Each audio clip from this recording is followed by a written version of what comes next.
prueba quedó para el viernes, entonces, porque tienen, el jueves tienen algo de histología, así que... ¿Ah? ¿Habilidad investigativa? No hay habilidad investigativa. ¿Y pauta y todo eso? Los tatuajes en la plataforma. Todo lo no, ya no, yo hoy día vuelvo a Farma por la tarde. Eran solo un par de clases introductorias de cómo tenían que trabajar. Ya. Así que ahora hay que hacer los trabajos. Bueno, dentro de las funciones que tiene el riñón hay muchas. Vamos a ir hablando de algunas. Por ejemplo, la homeostasis. Si bien todos los sistemas participan en la homeostasis, la función renal es fundamental en el proceso de homeostasis del balance electrolítico y del balance de desechos. ¿Ya? Y sin duda, cuando hay alteraciones de la función renal es cuando se generan estragos en este proceso. La insuficiencia renal, por ejemplo, o las manifestaciones renales, por ejemplo, la obesidad, que generan aumento de la retención de sales y genera una sensibilización del sistema a las sales. Produce todo un cambio en la presión arterial, es una de las causas de hipertensión arterial. Y en los desechos metabólicos, ¿cierto? Hay muchos compuestos que se eliminan por el riñón, sobre todo los que sufren transformación hepática, se terminan eliminando en el riñón. ¿Ya? Cuando el riñón no funciona, comienzan a acumularse estos desechos y producen también muchas alteraciones. ¿Ya? Ahí vamos a conversar en la clase, ¿cierto? El metabolismo de la urea, el ácido úrico, la eliminación de fármacos, una serie de cosas que ocurren en el riñón y que tienen que tener en consideración cuando tengan algún paciente con alguna afección renal. ¿Ya? El aclaramiento de sustancias, no solo las sustancias exógenas, sino que las sustancias endógenas también se aclaran, y hay un proceso que va diciendo cuántas de esas sustancias se eliminan por unidad de tiempo. ¿Ya? Entonces, nosotros usamos una endógena para calcular la función renal, que es el aclaramiento de la creatinina, y usamos algunas exógenas también para entender la función renal. En la farmacología esto es fundamental, porque así es como se eliminan los fármacos y así es como tú determinas cuánto tiempo tarda el medicamento en hacer efecto y cuánto tiempo tarda en eliminarse del cuerpo y cuánto tiempo tarda las reacciones adversas, cuánto tiempo tarda la intoxicación y tal. ¿Ya? Algún día vamos a llegar a la reunión, los dije yo. Y lo vamos a pasar bien. Autorregulación es súper importante en el riñón, de los mecanismos de la microcirculación que estudiamos en el cardiovascular. El riñón es el ejemplo de los mecanismos de autorregulación. ¿Ya? Regula su flujo sanguíneo con procesos biológicos que están bien definidos, bien estructurados, como el mecanismo de retroalimentación tubuloglomerular, los reflejos miogénicos, la liberación de sustancias por parte del aparato yuxtaglomerular, que son todos procesos renales importantes. El riñón también es un órgano endocrino que forma parte de la activación del sistema renina-angiotensina-aldosterona, que es algo que conocemos, pero también se libera una proteína que se llama eritropoyetina, que la vimos en la última parte de hemostasia y participa en la eritropoyesis, que es fundamental la eritropoyesis. ¿Y qué le pasa a la vitamina D en el riñón? Eso es de su hecho basado.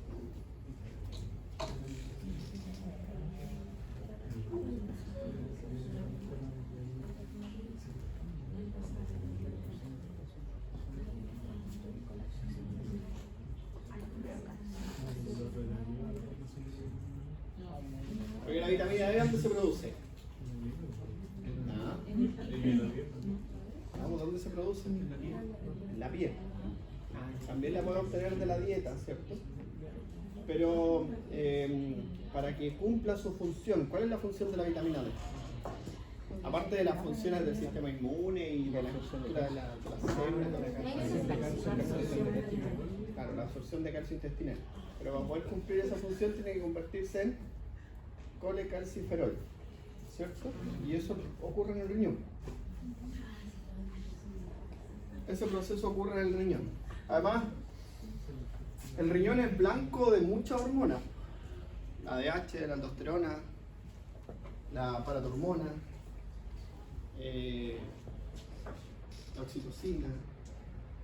Son una serie de hormonas que actúan en el riñón y cumplen la angiotensina 2 y cumplen funciones importantes. ¿Ya?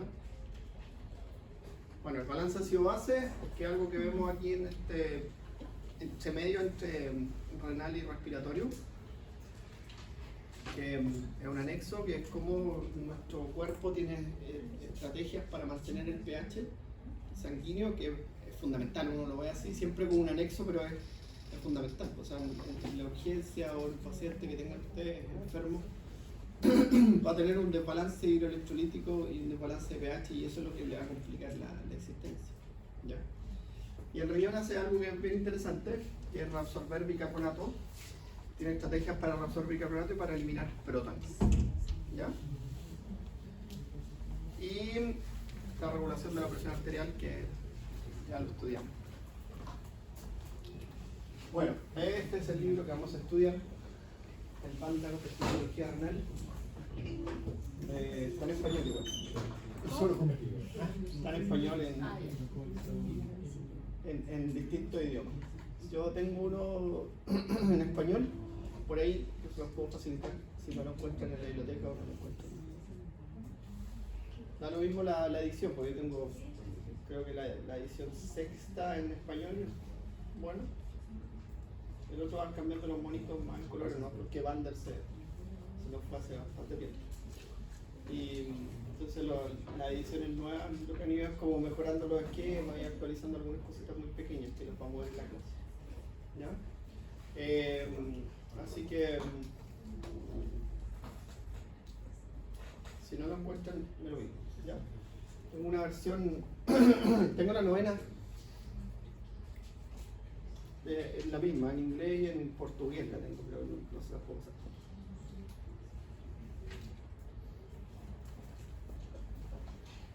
Bueno, si alguien lee portugués, se lo paso. En Chile todavía los libros son muy caros, pues entonces cuando en Brasil los libros son baratísimos. Creo que me costó, no me costó, lo regalaron. Como sí, creo que estaba, era un chiste lo que costaba el libro. Piensen, analicen un libro de genética que acá cuesta 100.000 pesos, allá cuesta 32. Esa es la diferencia. Entonces, algún día van a cambiar eso en Chile, van a pensar que los libros son útiles y que eso disminuye la pobreza, no otra cosa. Bueno, los procesos renales que vamos a estudiar, ¿cierto? Son los que ustedes están viendo aquí. La filtración, que es un mecanismo tal cual como dice, una filtración a través de un capilar especializado, que es el capilar glomerular, que como todo filtro, ¿cierto? Va a permitir pasar algunas sustancias y otras no. ¿Ya? Excluye la filtración, ¿cierto? A las células y a las proteínas que no se filtran. Sin embargo, las moléculas que están asociadas a proteínas después son eliminadas por un proceso que se llama secreción tubular activa, en el que participan unas proteínas que son bien especiales, ¿ya?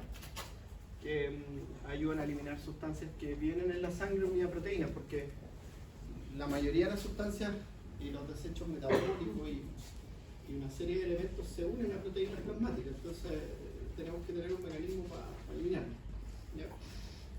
Después, y el proceso más grande que uno estudia en el riñón es la reabsorción tubular, que ahí lo dividimos por túbulos. ¿Han visto un riñón en histología ya, cierto? ¿No? Como epitelio, profe. ¿Ah? Como epitelio. Van en epitelio estratificado.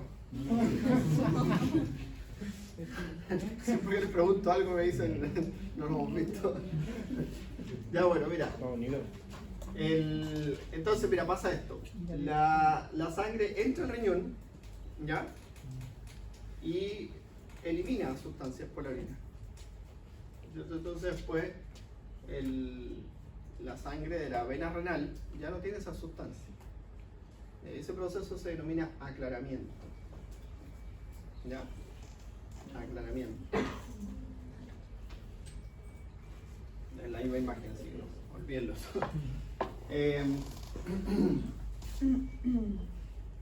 Ahora, tenemos que tener en cuenta algo que aprendimos en cardiovascular, y espero lo tengan claro. ¿Cuánto porcentaje del gasto cardíaco va al riñón? Ya. ¿Y eso aproximadamente cuánto es? 1100.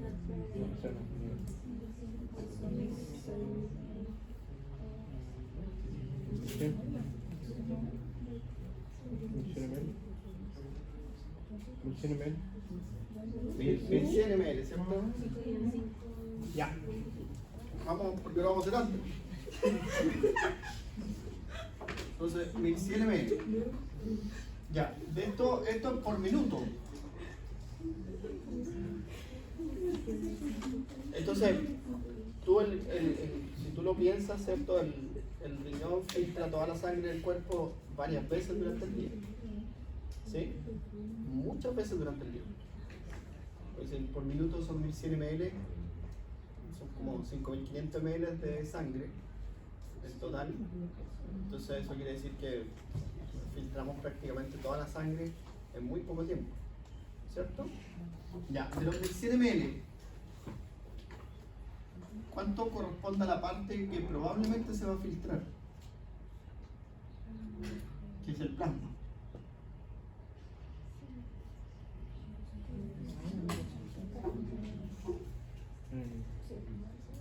¿Y hay que restarle a los 1100 ml? Porque este es el flujo sanguíneo renal, ¿cierto? Pero no queremos estimar el flujo plasmático renal. Proteína, 7%. Proteína. ¿Qué parte de la sangre es plasma? ¿Cuánto porcentaje?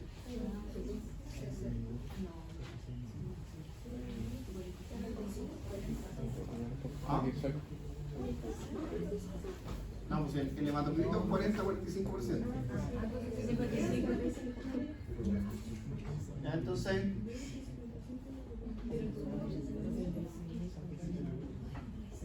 el 150 ml es el flujo plasmático. ¿Ya? Pero el riñón filtra finalmente 125 ml por minuto.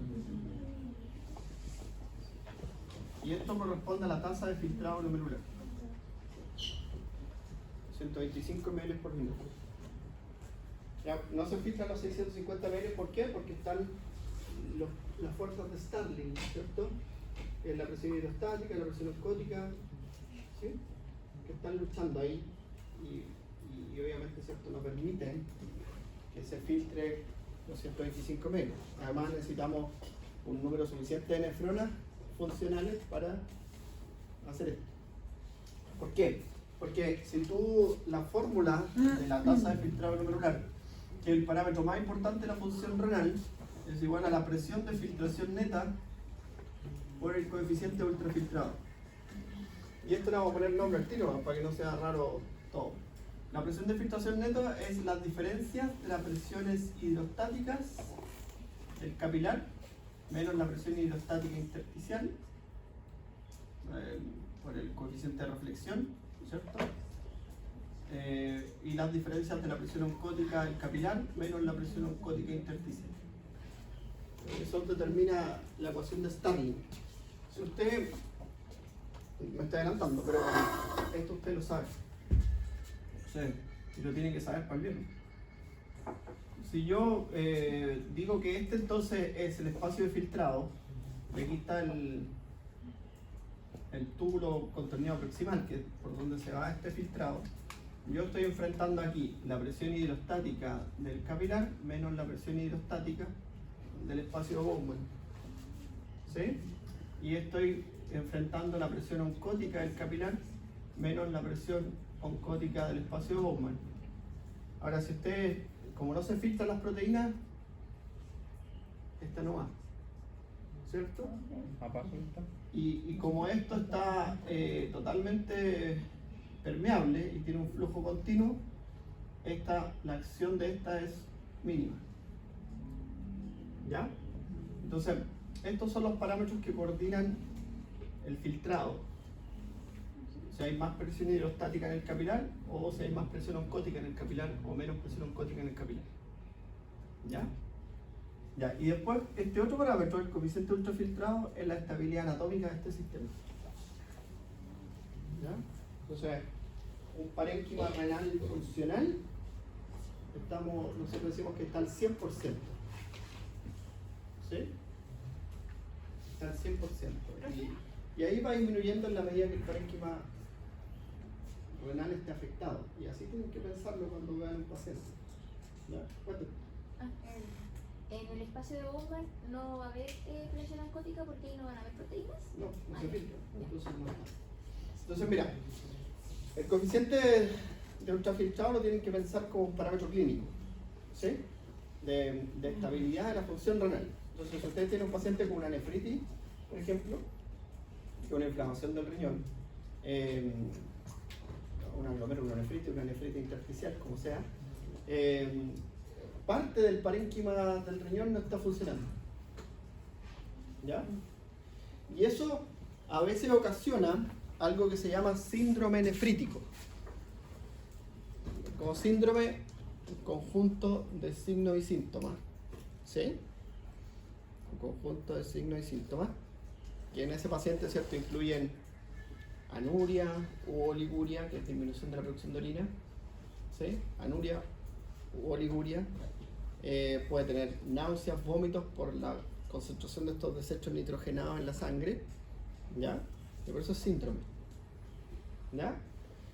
Ahora mira, el síndrome nefrítico no es insuficiencia renal aguda hasta que la tasa de filtrado glomerular cae del 40%. O sea, hasta que cae de los 60 ml, perdón. Entonces, este parámetro es el más importante, porque este te va a permitir diferenciar entre insuficiencia renal aguda, síndrome nefrítico o una nefritis nada más, o una glomerulonefritis. Entonces tú dices, glomerulonefritis pura, fiebre, malestar, dolor, ¿cierto? Disminución de la producción de orina. Ya, pero si además tiene desechos nitrogenados aumentados y tiene otros síntomas, ya síndrome nefrítico. Pero si además ya eso comprometió la tasa de filtrado glomerular bajo el 60%, insuficiencia renal. ¿Ya? Ya, y por el otro lado también está el síndrome nefrótico, que es cuando esto deja pasar, porque ya sufrió un proceso degenerativo, entonces va a empezar a dejar pasar proteínas, células, y va a empezar a generar todo un desbalance. ¿Ya? Entonces, ahí también, pues ahí la clasificación como insuficiencia renal crónica es cuando la tasa de filtrado glomerular disminuye bajo el 40%. O sea, cuando el riñón está afectado sobre un 60%. ¿Ya? Y este es el parámetro que te permite todo. Por ejemplo, nos dice, cuando vemos la farmacología, vemos los fármacos de la hipertensión, que la hipertensión y la diabetes son las principales causas de insuficiencia renal. Entonces siempre tienes a pacientes con diabetes, hipertensión, o con diabetes pura, o con hipertensión y falla renal, siempre están mezcladas. Entonces ahí tú dices, mira, cuando el paciente tiene una tasa de filtrado glomerular de tanto, yo tengo que ajustar la dosis de estos medicamentos. Y estos los tengo que eliminar, y estos los tengo que modificar, o estos no, estos se pueden dar y estos no, y así. Siempre con la tasa de filtrado glomerular. ¿Ya? Entonces aquí vamos a volver a hacer cálculos. Nuevamente. Profe, cuando la tasa de filtrado glomerular es bajo el 60%, ahí es agudo, y cuando es bajo el 40% es crónico. No, bajo el 40% siempre. Lo que pasa es que no va a es depender de la 60%. causa. Ya. Va a depender de la causa y lo que esté generando. Normalmente el síndrome nefrítico y la insuficiencia renal aguda, las características que tienen es que hay oliguria, hay aumento de las bases nitrogenadas en sangre y hay otras sintomatologías. En cambio, en el síndrome nefrótico y la insuficiencia renal crónica hay proteinuria, que eso es como lo más característico. ¿Ya? Y entonces siempre bajo un 40%, ¿no? Si Claro. siempre- O sea, cuando la función renal está afectada sobre el 60%. Ah, claro. ¿Cuál sería la diferencia entre el síndrome nefrítico y el nefrótico? Que el nefrítico es un proceso agudo, normalmente inflamatorio. ¿Ya? Y, o normalmente a veces la causa principal de él es la hipotensión. Una deshidratación severa, una hipotensión severa. En cambio, en el nefrótico ya hay degeneración de la función renal. Eso sería una pérdida de proteína. Eso produce proteinuria, pérdida de células, los nefrones ya se pierden en su funcionalidad. ¿Ya? Pero en el nefrítico, entonces, ¿hay pérdida o no hay pérdida de proteína? No, en el nefrítico no. A menos que lo esté generando una inflamación del parénquima urinario. ¿Ya? Ya. Bueno, y ahí está. Entonces el flujo sanguíneo renal es el 20 al 25% del gasto cardíaco, el flujo plasmático renal son 650 ml de eso, porque el 55% es plasma. La tasa de filtrado glomerular es 125 ml por minuto y la tasa de producción urinaria es de 1.25 ml por minuto. Entonces, aquí hay otra cosa que hay que pensar. Si nosotros pensamos, esto se filtran 125, pero se producen 1.25. Entonces, ¿qué pasa con el 99%? Se absorbe. Se reabsorbe. ¿Ya? Entonces, el proceso de reabsorción es muy activo y es muy importante. ¿Ya? Ahora, la tasa de eliminación urinaria, ¿cierto?, es de 500 a 1500 ml por día. Y aquí hay algunos conceptos. Por ejemplo, oliguria, que se los dije yo antes, ¿cierto?, cuando lo producen menos de 400 ml. Anuria es cuando producen menos de 50 ml por día. Y poliuria es cuando producen más de 2500 por día. ¿Ya? Y eso también es importante saber. Ahí está como tú determinas, ¿cierto?, el flujo sanguíneo renal, el flujo plasmático renal y la fórmula como... Pero es sencillo, es el 55% nada más. ¿Ya? La circulación renal es de una arteria que se origina directa de la aorta, que es la arteria renal, ¿cierto? Y que después se divide en estas arterias interlobulares, ¿ya? Y dan origen a esta arteria arqueada, que esto algo de importancia tiene en la fisiología y en la fisiopatología. Ya, sobre todo en la fisiopatología, cuando ven, ¿cierto?, si hay un daño del parénquima cortical o el parénquima medular. ¿Ya? Normalmente las nefronas funcionales son las yuxtaglomerulares, perdón, las yuxtamedulares, que son las que están entre la corteza y la médula. Esas son las funcionales. Y por eso es que cuando ven el parénquima, siempre ven, hay una... como... Entonces las nefronas, esta es corteza y esta es médula. Y las que son importantes y funcionales son las que están aquí. ¿Ya? Entonces, normalmente esto drenan todos los conductos de esas nefronas y forman algo que es el seno renal en todas las especies, ¿cierto? Que seno es cavidad. Entonces, sí. Y ahí se deposita. Entonces esa zona es como muy característica del ser humano porque se producen turbulencias de la orina y cuando hay desechos, esas turbulencias empiezan a formar cálculos. ¿Ya? Entonces se forman ahí en esa zona, en la pelvis renal. Y después descienden por el ureter. Sí, entonces son terribles. Porque la mayoría de cuando ven los urolitos, el 80% de los urolitos son de oxalato de calcio. Y los de oxalato de calcio es como una estrella de mar, así, con puras puntas para todos lados. Entonces son terribles los urolitos. ¿Ya? La urolitiasis, que es terrible.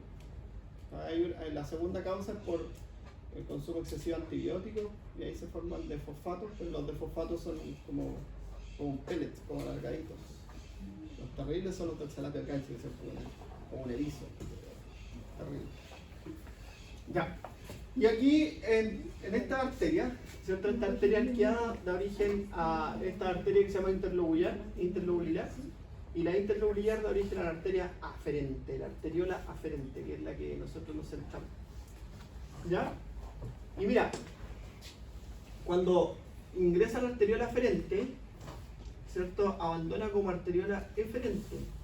Y si ustedes se dan cuenta, la arteriola eferente rodea a los túbulos. Rodea los túbulos y forma los capilares peritubulares. Y después, ¿cierto?, da origen a los vasos rectos y a las venas renales. ¿Ok? Entonces, ¿qué ocurre? ¿Qué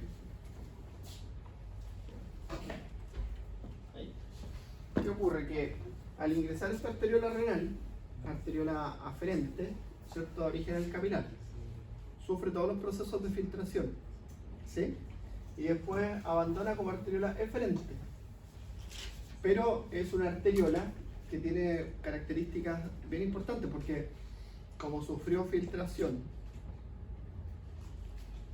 esta arteriola, ¿cierto?, contiene una alta presión oncótica y una baja presión hidrostática.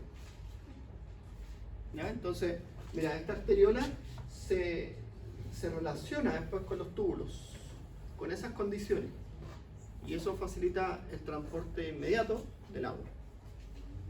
Entonces el agua se mueve, del agua filtrada un 70% vuelve inmediatamente en el túbulo proximal. ¿Ya? Entonces esa relación es súper importante. Otra cosa que es súper importante que tienen que ir ustedes razonando del riñón, es que las células renales viven en ese ambiente. Viven en ese ambiente, un ambiente que cambia mucho. Por ejemplo, tú te encuentras aquí con una osmolaridad y una presión oncótica de 1000, de 1200, que es altísimo. Entonces, estas células del endotelio tienen que tener estrategias para sobrevivir en esos ambientes. Y cuando te vas hacia las profundidades, en el asa de Henle, ¿cierto? Donde lo único que hace en el asa de Henle descendente es perder agua, tú las concentraciones también son de 1400, 1600 miliosmoles, y las células viven ahí en ese ambiente. Entonces, para eso, las células renales desarrollan estrategias de supervivencia, las cuales gastan mucha energía, y por eso requieren un alto flujo sanguíneo, y por eso la principal causa de insuficiencia renal aguda y crónica se asocian con la vascularización, con el flujo sanguíneo. ¿Ya? Pues si tú piensas, la principal causa de insuficiencia renal aguda es la hipotensión, porque falla el flujo sanguíneo renal. ¿Ya? La principal causa de insuficiencia renal crónica es la hipertensión y la diabetes, en las que falla la microcirculación renal. ¿Ya? ¿Por qué? Porque ¿cómo responde un vaso sanguíneo a la hipertensión?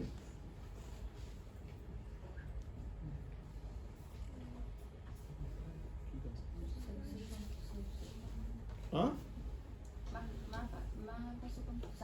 Se contrae más, ¿cierto? Muy bien. Entonces, ¿qué va a pasar con el flujo sanguíneo renal? Ahí, mira. El riñón tiene mecanismos de autorregulación, pero hasta cierto margen. ¿Ya? Hasta 180, 200 milímetros de mercurio, pero después ya no, pues los pierde. Entonces produce hipertrofia. ¿Ya? Y esa hipertrofia, en la hipertensión arterial, esa hipertrofia ocurre en todo el sistema, en todo nuestro cuerpo. Y ocurre también en el riñón. Entonces termina generando insuficiencia renal. ¿Ya? Profe, no entendí la diferencia entre la hipotensión y la hipertensión en este caso. Como, o sea, los dos igual van a generar... No, porque la hipotensión disminuye el flujo sanguíneo. Ya. ¿Ya? Hipotensión severa, ¿cierto? Bajo 80 presión sistólica. Ya. ¿Ya? Eso tienen que aprender a ponerle número. Ya. Y la hipertensión sobre 180, sobre 200, ¿cierto? Va a generar mecanismos de respuesta claro, refleja los dos van a... la vasoconstricción. Van a estar como... Entonces, uno es por disminución del flujo y el otro es por aumento de la tensión. Ya. Pero en ambas disminuye el flujo sanguíneo. ¿Ya? Ya. Entonces, son unas células que tienen una alta extracción de oxígeno y una alta funcionalidad. ¿Ya?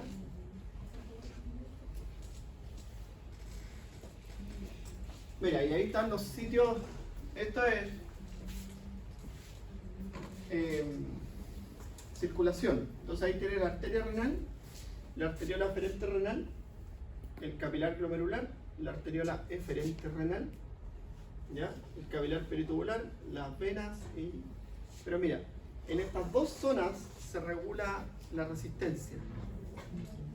En la arteriola aferente y en la arteriola eferente. Y el riñón tiene estrategias para regularla en ambas zonas.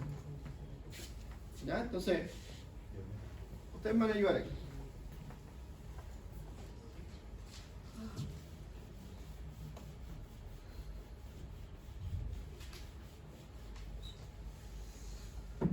Entonces, mira. Yo siempre hago este bonito en el riñón, ¿no? Así que este es el glomérulo, ¿ya? Para ustedes. Y aquí tenemos la arteriola aferente y aquí tenemos la arteriola eferente. Ya. ¿Qué pasa si yo aumento la resistencia a la arteriola aferente? ¿Qué pasa con la tasa de filtrado glomerular? Hay menos flujo. Se aumenta la resistencia. ¿Qué pasa con la tasa de filtrado glomerular? Que hay menos flujo, pero no. Pero aumenta la presión peristaltis y se aumenta la presión peristaltis. ¿Cómo eso aumenta la presión peristaltis? Porque por la resistencia aumenta la presión. Sí, pero solo si tenemos una región capilar abundante. Y aquí es un capilar que se pliega. Aquí no, aquí el capilar no es así. Aquí el capilar es así.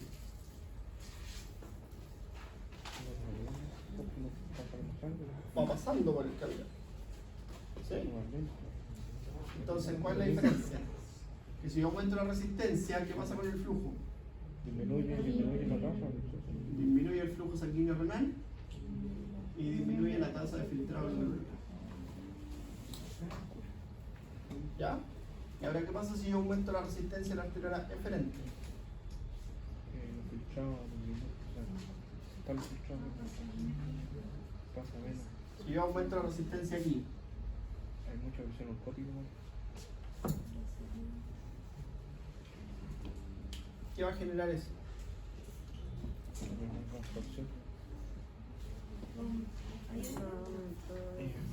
Ahí aumenta aquí. ¿Por qué? ¿Ya? Va a disminuir la velocidad del flujo. ¿Sí? Así de sencillo. Entonces, si disminuye la velocidad del flujo, aumenta la presión hidrostática. Entonces, si aumenta la resistencia acá, aumenta la tasa de filtrado glomerular. ¿Pero hasta cuándo?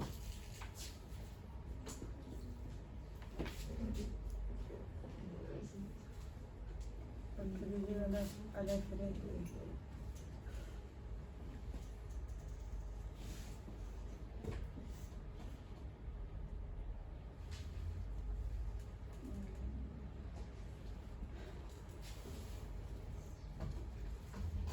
Mira, eso se dan esas dos situaciones. Si yo aumento la resistencia, ¿cierto? Disminuye la tasa de filtrado glomerular. Si yo aumento la resistencia, aumenta la tasa de filtrado glomerular, pero hasta un punto en que empieza a disminuir. ¿Cuál es ese punto?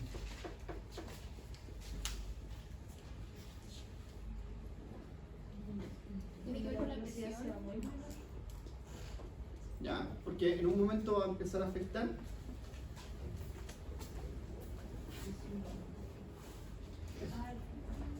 En un momento va a empezar a afectar el flujo sanguíneo renal. Entonces, yo puedo aumentar la resistencia y aumentar la tasa de filtrado glomerular, pero hasta cierto punto.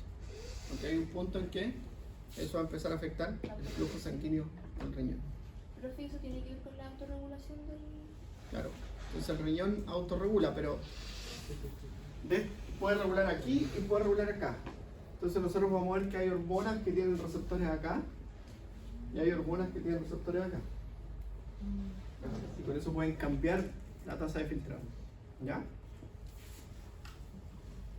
Ya, entonces estas dos zonas, ¿cierto? Es donde se produce la resistencia. Ya, estas son imágenes del libro Banders. Siempre son así.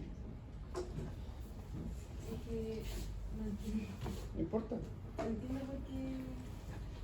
O sea, por qué ahí se aumenta y. Ya, yo te explico de nuevo. Cuando, mira, si yo disminuyo el flujo sanguíneo renal, acá, o sea, al aumentar la resistencia, lo que estoy haciendo, Agustina, es disminuir el radio. O sea, claro, disminuir el radio. ¿Cierto? Una sustancia vasoconstrictora o disminuir el flujo sanguíneo renal, imagínate. ¿Ya? Entonces, pero estamos generando cierto un aumento de la resistencia, ya con sustancias vasoconstrictoras principalmente. Si yo aumento la resistencia acá, va a disminuir la tasa de filtrado. Mientras más aumente la resistencia, más va a disminuir la tasa de filtrado. ¿Ya? En cambio acá, si yo aumento la resistencia, ¿cierto? Voy a aumentar la tasa de filtrado. ¿Por qué? Porque la velocidad del flujo sanguíneo aquí va a ser menor, entonces eso va a generar un aumento de la presión hidrostática en este espacio. Y eso es lo que favorece cierto más filtrado. ¿Sí? Sí. Pero hay un punto en que si yo aumento la resistencia o lo tengo, ese aumento de la resistencia lo mantengo sostenido, eso va a empezar a disminuir hacia atrás el flujo sanguíneo. Entonces después no va a ser benéfico. Va a ser benéfico en un proceso, en un periodo transitorio, pero después ya no. Y eso es lo que, ¿entiendan? Es por la presión hidrostática. Claro, por eso. Entonces, profe, como por así decirlo, como que se junta mucho y ya está filtrado, o sea, que está como más limpia la sangre y empieza a filtrar más. Por así decirlo, como se junta. No, Eso aumenta la presión. no, que si aumenta la presión hidrostática, aumenta la presión de filtrado, aumenta la presión de filtración neta. Sí, pero como si disminuye la velocidad del aferente, como que se va estancando, entonces trata de. Ya, si lo entiendes así, pero no se están creciendo. ¿Ya? Y la presión oncótica. La presión oncótica no cambia. Porque las proteínas no. En fin, a menos que tengamos algún proceso inflamatorio en el riñón, que ahí sí puede cambiar. ¿Ya? Porque los procesos inflamatorios que hacen aumentan la permeabilidad de los capilares. Pero en el capilar glomerular es súper raro que aumente la permeabilidad, porque el capilar glomerular no está formado solo por células endoteliales, sino que también están los podocitos. ¿Ya? Pero si se filtra mucha agua, ¿no ocurre algo con la...? O sea, porque la presión oncótica tiene que ver con... Sí, a lo largo del capilar va aumentando. Eso, muy bien. Bien, Paloma. Lo estamos logrando, ¿eh? Pensando. Y eso tienen que llegar. El próximo año van a hacer fisiopatología, que pensar, son puros algoritmos, nada más. Sube esto, aumenta esto, baja esto. ¿Ya? Y así ustedes después diagnostican la enfermedad. Ya. La nefrona es la unidad funcional del riñón, ya que tiene varios componentes. Tenemos el glomérulo, que ya algo hemos dicho de él, ¿cierto? En el que ingresa una arteria que se pliega y abandona como arteria. ¿Ya? Ese sistema, lo vieron en anatomía, se llama sistema RT. No. ¿No? Entra una arteria, se forma un capilar, sale una arteria. ¿Qué es lo normal? Entra una arteria, se forma un capilar, sale una vena. ¿Cierto? Ya lo vimos el primer semestre cuando hablamos de la circulación hipotálamo-hipofisiaria, es así. ¿Ya? Entra una arteria, Pero tenía otro nombre. se forma un capilar, la red hipotálamo-hipofisiaria. La red. ¿Sí? Es red mirable. Ahí viene ese concepto. Red. ¿Ya? Y acá pasa lo mismo. Entra una arteria, se divide en capilar y sale como arteria. ¿Ya? Y esa arteriola después da origen a los capilares peritubulares, que son los capilares que rodean aquí y a los vasos rectos que son los que rodean aquí. ¿Ya? Bueno, el espacio de Bowman, ¿cierto? El espacio que se genera entre la cápsula y el capilar. Y ahí se dirige, ¿cierto?, al túbulo contorneado proximal, que es donde viaja este líquido que se llama filtrado glomerular, así se llama el líquido. Entonces viaja ese líquido que tiene las mismas características de la sangre, excepto porque no tiene proteínas ni células. Pero lo demás, todo se filtra. La glucosa, el bicarbonato, el sodio, el potasio, todo se filtra. ¿Ya? Y en la medida que va avanzando por el túbulo contorneado proximal, se van reabsorbiendo sustancias. Después llega a esta zona que es la Saint-Gelle descendente, donde también se reabsorben sustancias. ¿Ya? Y lo que va ocurriendo aquí es que uno puede dividir esto en dos, o en tres. Esta primera parte, que reabsorbe sales y agua. Esta segunda parte que reabsorbe solo sales. De aquí solo se reabsorben sales. Y esta última parte que reabsorbe sales y agua solo si hay hormonas. ¿Ya? Entonces, vean ustedes que se genera un mecanismo muy particular, porque si esto reabsorbe sales, eso reabsorbe agua. Y si este reabsorbe sales, este reabsorbe sales y agua. Entonces, cuando nosotros tenemos la hormona actuando, por ejemplo, la DH reabsorbe sales acá y reabsorbe agua acá. Entonces, mientras más sales reabsorbe ahí, más agua reabsorbe acá. Y por eso tiene esta alta capacidad de concentrar la orina, la DH. ¿Ya?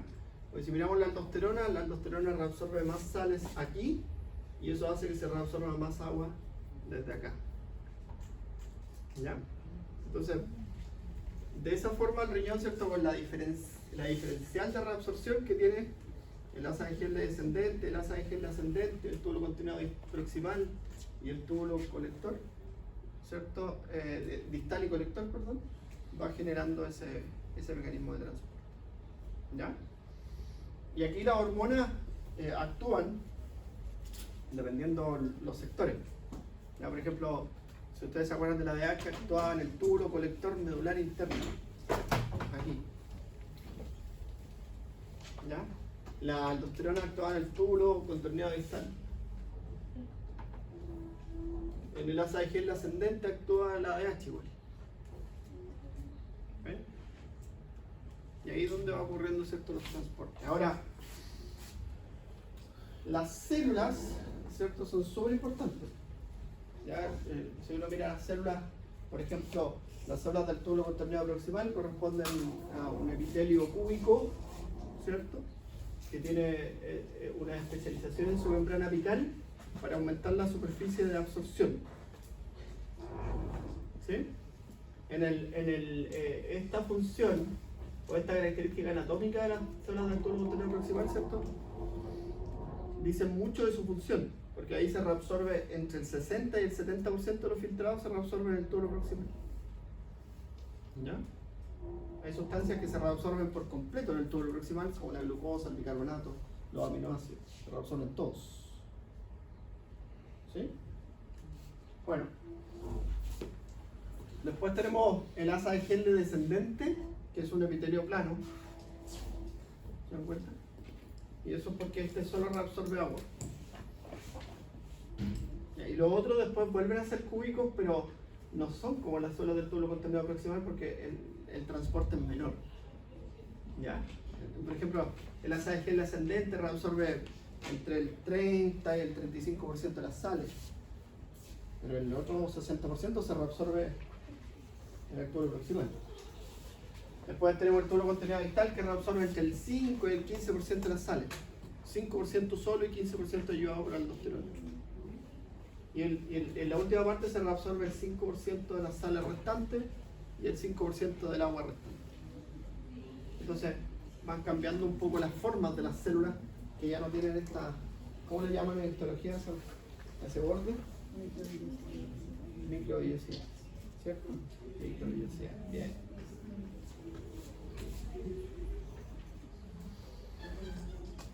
Ya, y la relación vascular tubular, ¿cierto? Que ya la conversamos.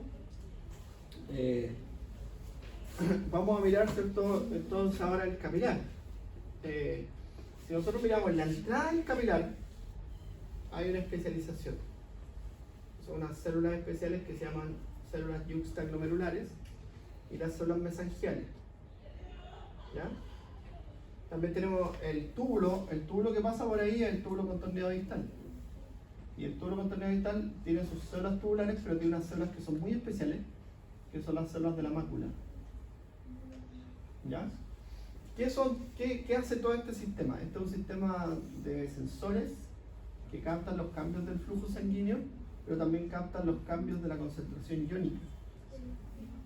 Entonces, con los cambios del flujo sanguíneo y los cambios de la concentración iónica son capaces de autorregular el flujo y hacer los cambios necesarios para mantener la función renal óptima. ¿Ya? Entonces, por ejemplo, si cae el flujo sanguíneo renal, ¿sí?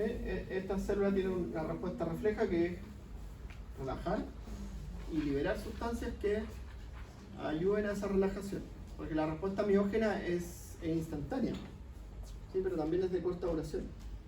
Entonces, después de la relajación viene la liberación de sustancias que promueven esa relajación. ¿Ya? Cuando vamos al túbulo distal, en el túbulo distal, ¿cierto? En estas células verifican la concentración de iones, ya si hay más sales o menos sales. Y eso va a determinar, ¿cierto?, que estas células que están aquí también liberen sustancias que regulen la tasa de filtrado. ¿Ya? Entonces, ahí ese se llama sistema de retroalimentación túbulo-glomerular, que lo vamos a ver más adelante. ¿Ya? Porque aquí se va a estar verificando, ¿cierto?, cómo está generándose el proceso de filtración-reabsorción en el túbulo distal, que ya es una de las partes finales. ¿Sí? Y en relación a eso, ¿cierto?, se van a liberar sustancias que van a aumentar o disminuir, ¿cierto?, el flujo sanguíneo. ¿Ya? Ahora, si nos vamos a los capilares, si ustedes los ven, son capilares totalmente distintos, ¿cierto?, que tienen unas células que rodean el capilar que se llaman podocitos. ¿Ya? Que generan se llaman podocitos porque es como que hicieran esto, rodeando el capilar. Y en las interdigitaciones de los podocitos quedan los espacios de filtración. Por ahí se produce el filtrado. ¿Ya? Entonces, ahora, los podocitos, entonces esto es una relación. Podocito, célula endotelial,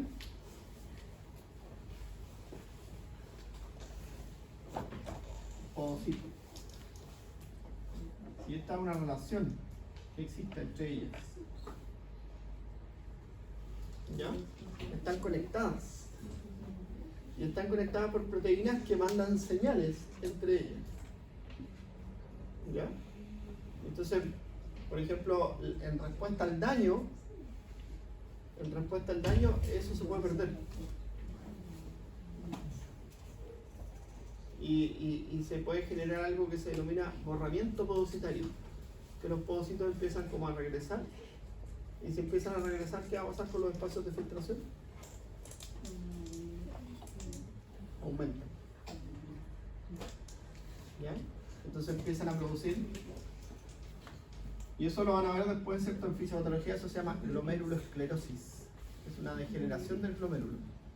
Entonces, si se pierde esta comunicación, ¿sí?, los podocitos se empiezan a perder y la célula endotelial deja pasar más sustancias.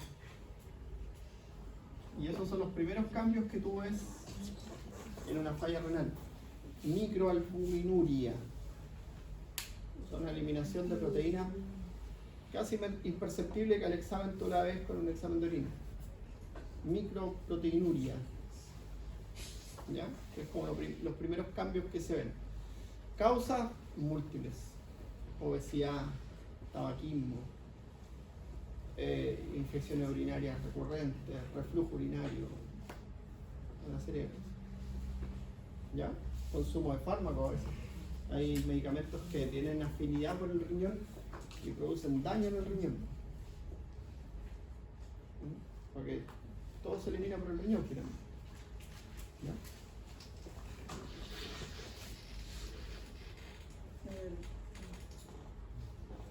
Ya, sé que tienen pruebas, así que clase introductoria no. ¿Ya? Estamos bien, estamos súper bien con el calendario. Yo hice la pregunta. ¿Ah? La pregunta. ¿Qué pregunta? De Ned. Ayuda. Ah, no tengo idea. No hablé con Andrés. Pero De hecho, ella me decía, oye, no